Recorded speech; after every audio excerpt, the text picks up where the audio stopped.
This video is for educational purposes only.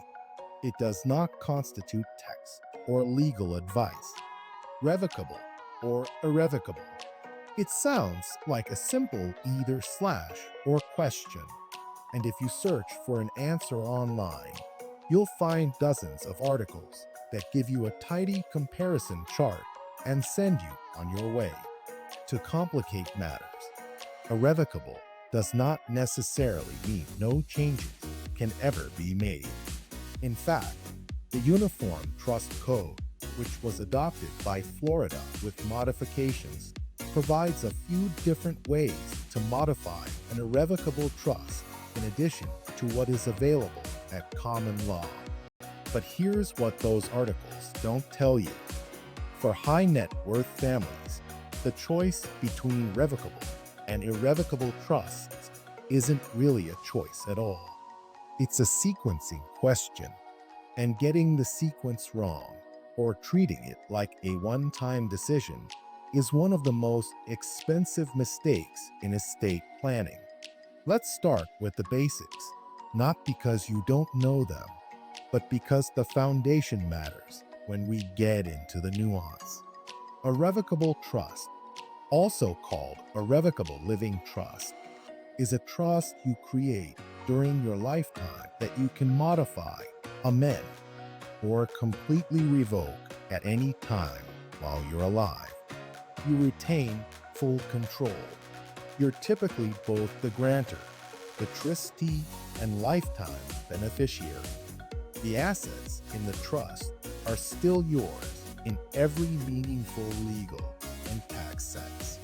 An irrevocable trust is different in a fundamental way. Once it's executed and funded, you generally cannot take it back. The terms are fixed. Control is relinquished to varying degrees depending on the structure. And that relinquishment of control is not a bug. It's the entire point. Now, at a surface level, the trade-off sounds obvious. Revocable gives you flexibility. Irrevocable gives you protection and tax benefits. But the real planning question is, at what point in your estate's life cycle does flexibility become a liability? That's what we're going to unpack.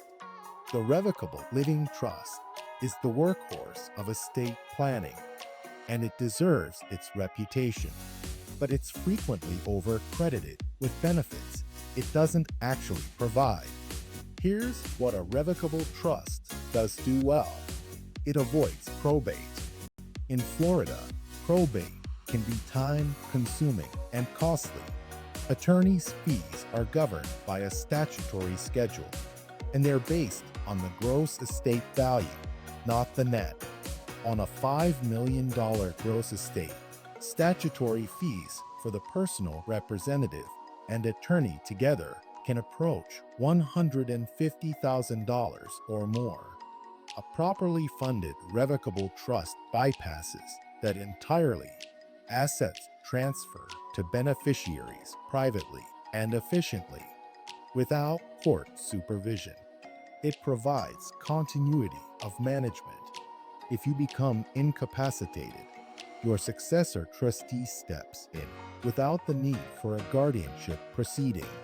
For high net worth families with complex asset portfolios, this is significant. It maintains privacy. Wills are public record in Florida once admitted to probate. A revocable trust is not, and it simplifies administration across multiple states. If you own real property in Florida and in, say, Colorado without a trust, your estate requires ancillary probate in Colorado. The revocable trust consolidates administration. Now, here's what a revocable trust does not do. It provides zero asset protection because you retain control and the ability to revoke. Creditors can reach the assets just as if the trust didn't exist. A judgment creditor can access your revocable trust assets. It provides zero estate tax benefit.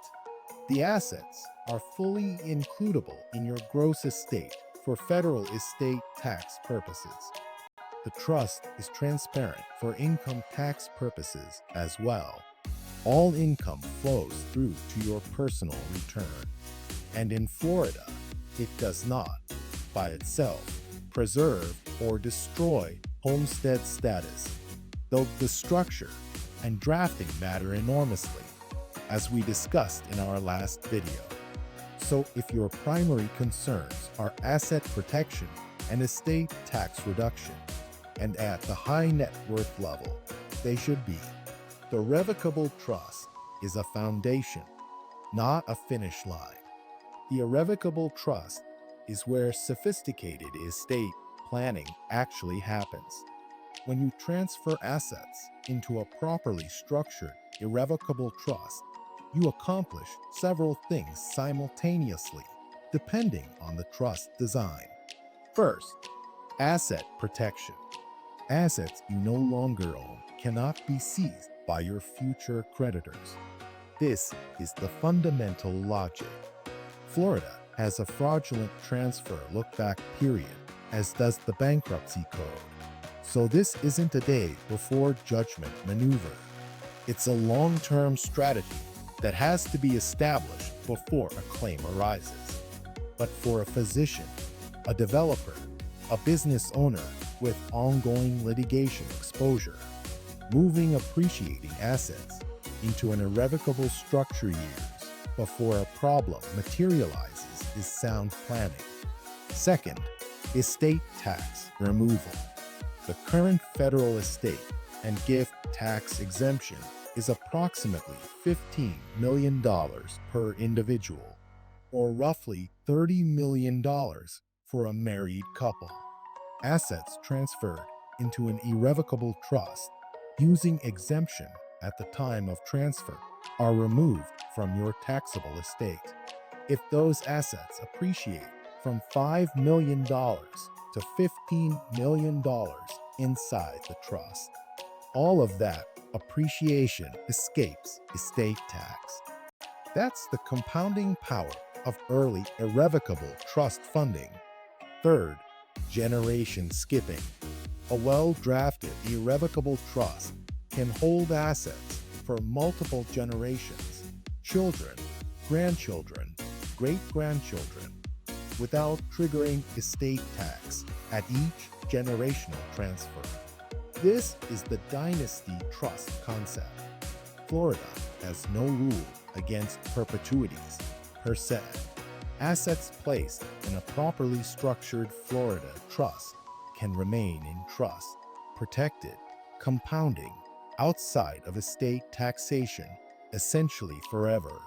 Technically, 1,000 years for any trust created on or after July 1st, 2022. Here are some of the irrevocable trust structures used most frequently for high net worth Florida residents. Because irrevocable trust is a category, not a single instrument. The Spousal Lifetime Access Trust. A spousal lifetime access trust is an irrevocable trust created by one spouse for the benefit of the other and typically the couple's children. The grantor spouse makes a gift into the trust using gift tax exemption or by sale and removes those assets from their taxable estate. But because the beneficiary spouse can receive distributions, the family retains indirect access to the assets.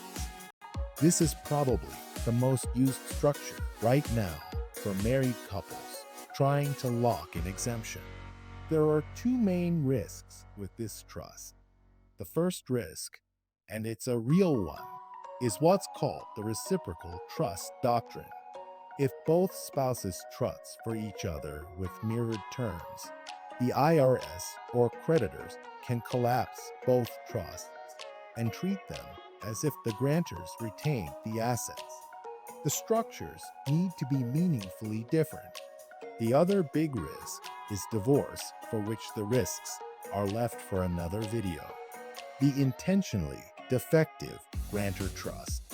This one has a name that sounds alarming, but is actually a deliberate planning feature. The trust is defective for income tax purposes, meaning the grantor continues to pay income tax on trust income, but it is effective for estate tax purposes, meaning the assets are outside your taxable estate. Why would you want to pay taxes on income you don't receive? Because every dollar of income tax you pay on behalf of the trust is an additional tax-free gift to the trust beneficiaries without using any additional exemption. It's an indirect wealth transfer mechanism, and the trust assets grow income tax-free from the trust's perspective. The Irrevocable Life Insurance Trust. Life insurance death benefits are generally income tax-free, but they are not estate tax-free if you own the policy at death. An irrevocable life insurance trust owns the policy instead of you. The death benefit passes to your heirs entirely outside your taxable estate, entirely outside probate, and with creditor protection for the beneficiaries. For high net worth families using life insurance as an estate equalization tool or liquidity source for estate taxes, this structure is foundational. Domestic Asset Protection Trust. Florida currently does not have a domestic asset protection statute.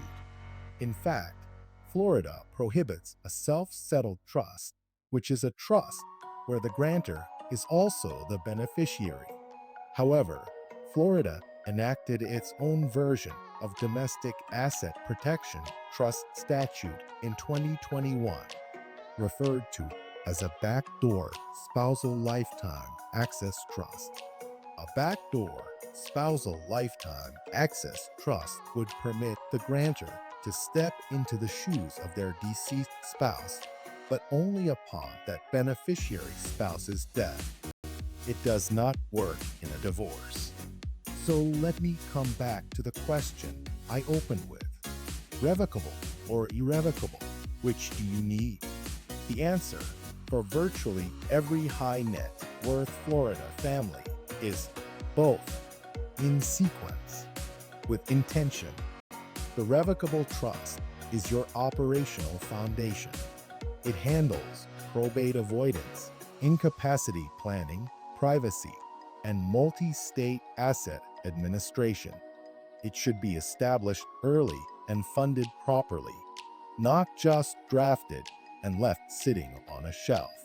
The Irrevocable Trust Layer, or layers, is your wealth transfer and protection strategy.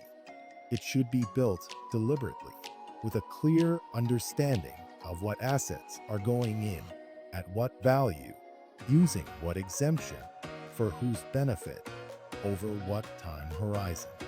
And the timing matters enormously. Assets transferred to a revocable trust when values are depressed or early in their appreciation curve compound the benefit. The taxable gift is smaller.